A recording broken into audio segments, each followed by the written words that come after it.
Hi Debbie, this is Maya's mom. She's heading to her first interview feeling ready from all the tools she learned at iCan. Thank you all. She's going to do great. My baby got the job. They loved her energy and hired her on the spot. So proud of her. Way to go, Maya. We knew she could do it. I got the job. I got the job. I got the job. We got the job. I got the job. I got the job. I got the job. Thank you, iCan. Thank you, iCan. Thank you, iCan. iCan is a job readiness and training program for high school students that prepares and equips them not only for the workplace, but at school and in life. It's a meal. My favorite thing at iCan is food. I love the food, especially the watermelon. It's fun. iCan is so fun. I have met friends here like Lala. It's a powerful lesson. They taught us a lot. It helped me learn how to save my money. And it's an observation time. I love helping my friends.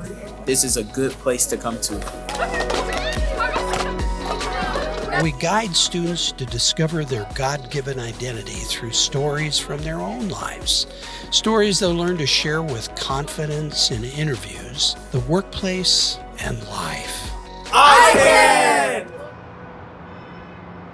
So back in 2021, Dan and I moved back to Minnesota from New York City. And we were living again in our beloved neighborhood of South Minneapolis. Sadly, that neighborhood had changed a lot while we were gone. And we came back to what we thought was a broken neighborhood was even more broken. Overnight, Minneapolis on fire. The mayhem that unfolded in the Lake Street corridor in the days following the death of George Floyd. We really were tasked in wanting to reach high school students in our neighborhood. And in this case, we knew one immediate need was for legitimate money, to have confidence, skills, and resources to get their first job. But there's some needs that are much deeper than that. The number one need that these young people have is to be someone of significance. We see a lot of students coming into our school that have had really disrupted home lives. And so to come into an environment like iCan week after week with that unconditional acceptance, people constantly reminding them, you matter, you can learn these skills and you can go on to do these amazing things with your life, that's really valuable to our students who might not hear that on a regular basis. Well, when Chandra first came here, he really didn't want to be here because he felt intimidated. When I first started driving him to iCan, every night going home, he was like, I don't think I can do this. I'm not going to make it. And the more that he complained about not making it, the more I prayed. I said, please let him make it. I was expecting a more like uptight type of like job type situation, but it just really wasn't. It was more like a fun type classroom surrounding. He was convinced by Shirley, keep coming, you can do this. After the third time, he realized, I can do this. It was fun for him. It was just really the fact of they were super nice and I couldn't not come back to see them at least once. At the end of 10 weeks, he did graduate.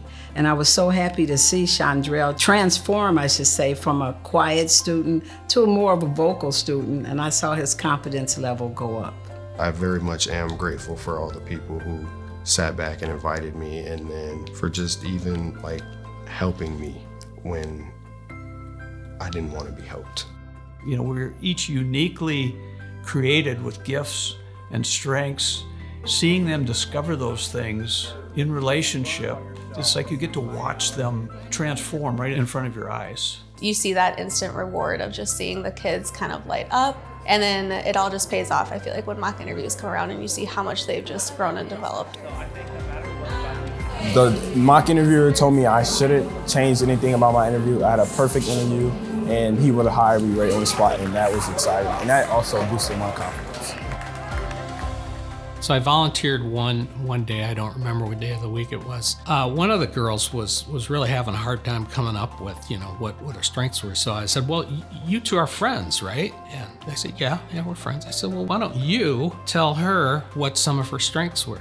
And so she proceeded to say some really nice things about her. Before I knew it, All three of us had teared up because it was quite a nice time, very touching. Looking back at my own youth, oftentimes I had struggled about knowing what my strengths were, and so it was nice to help some of these ladies discover that for themselves with the help of one of their friends. I really love the volunteers and the people who work at iCan because I really love their story, and their story makes me want to be better. Every adult human being has a responsibility to pour something into the next generation. No matter what you have, what gifts, it might be financial, it might be your time, it might be your expertise, it can make a difference here in the inner city.